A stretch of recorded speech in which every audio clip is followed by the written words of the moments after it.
I've begun to really see Dollar General as like a criminal organization. You're stealing from my community, and I think they're very aware of it. It's a classic bait and switch. Somebody at the top is making a lot of money.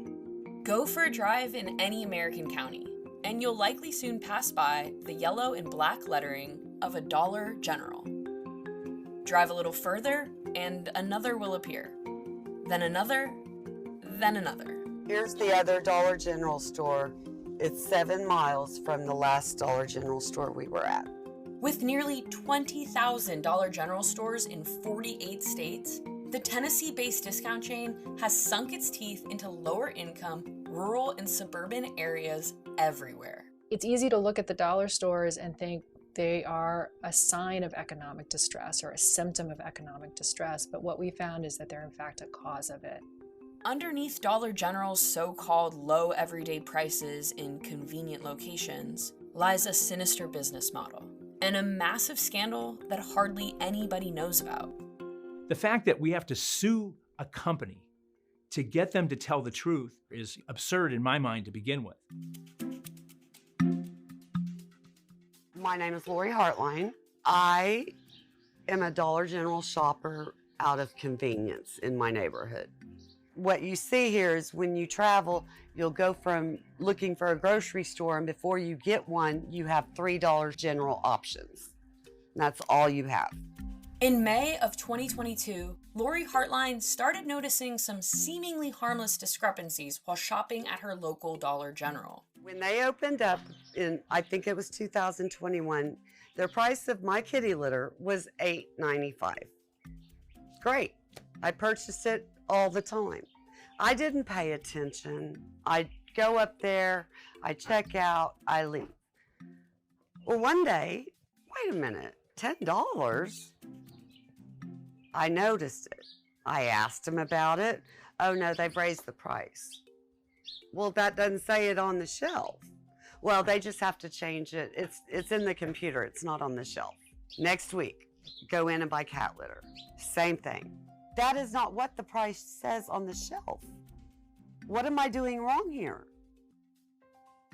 I was watching the news one morning and heard about Dollar General in the state of Ohio was being sued for deceptive pricing. That is what happens to me. I knew I wasn't crazy. I know it's just not me.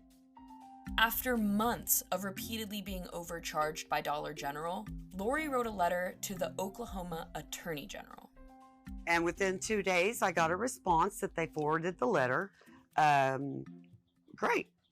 They responded back, Dollar General did, and they apologized and they said, we'll have a gift card for you. I said, okay, well, let me just ask, how much is it for? $10. Tell her to keep it. I don't want it. It was insulting. Lori's story was brought to attorney Mark Dan, where it became the basis for one of 3 class action lawsuits in Oklahoma, New York, and New Jersey. I don't think there's any question that Dollar General is doing this intentionally and systematically. June 22nd, I was overcharged 4 items out of 11. $7.95 was advertised $6.50. If you tell me one thing and then charge me something else, in almost every jurisdiction in America, that would be theft by deception. Corporations, as we now know from the U.S. Supreme Court, are people, and people need to follow the law. Dollar General's deceptive business practices run deeper than most realize, according to Stacy Mitchell, a researcher at the Institute for Local Self-Reliance. I think what they're looking for is places that have been, that lack, economic and political power, places that they can push around. They're often building in such numbers that it becomes impossible for a new grocery store or other locally owned businesses to develop in a neighborhood that really needs them. They kind of lock in poverty as they grow because poverty is the thing that really fuels these companies' bottom lines. So we have the poorest people in the country going to a store that's deceiving them about the price that they're charging for the goods, in a situation where they have very few other realistic choices. I think it's about as exploitive a business plan as I've ever seen. Almost every county in America and every state has a system for making sure that people who run cash registers do so honestly. Price verification is when we see that a product is listed for $2.99, take it up to the register, scan it, make sure it's ringing up as $2.99. We do a random sample of products that we pull. We're used to seeing 1 or 2 failures, getting it corrected, and feeling confident. Unfortunately, in Dollar General's case, it was large and continuous. The scale or the concern was over 80% of the stores that we checked were failing and failing repetitively, and really no acknowledgement or desire to correct that failure.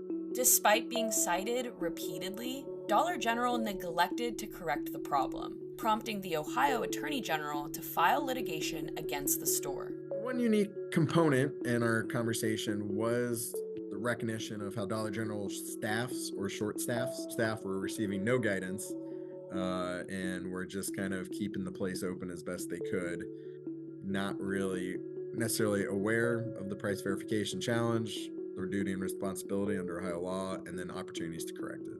If you have designed a business where you are deliberately understaffing your stores, you're deliberately cutting costs, you're going to end up having these kinds of, widespread mistakes in pricing. I mean, that's just the reality of you are not actually providing enough labor to comply with the law and make sure that people are getting charged what the price actually is. They have decided that they can make more profit by violating all of these laws, by understaffing, by cutting corners. And right now, the fines that are associated with doing that are simply a cost of doing business. They are too low to make a difference and to stop this organization from behaving this way. Dollar General has been fined over $20 million by states and the federal government since 2017. But those fines, which pale in comparison to the amount Dollar General has siphoned from communities, have done little to change the company's behavior. There are 19,000 stores. There are literally millions of transactions a day, millions of items sold a day in Dollar General stores. And even if at 10% of the time they're stealing 10 cents on 10% of the items that are sold, we're talking about hundreds of millions of dollars going into the pockets of Dollar General shareholders and out of the pockets of the poorest people in America. If you're a systematic violator of laws as a company, what's the deeper way that we can go after you? At some point, you've got to be shut down if you can't reform your behavior, because clearly this one-off approach that we're using is not working. And I think that it's time for Dollar General to pay the price civilly, to pay the customers for what they've stolen from them, to change their business practices for how they go forward in the future. And I don't think it's far-fetched at all to think that the corporate executives who hatched this scheme ought to be prosecuted. They can build this little metal building in a week, maybe 2 max, and everybody's getting ripped off every day. It's only a quarter here. It's a dime here. It's 35 cents here. Who has the time to go and write a letter and complain over a quarter? Well, I do.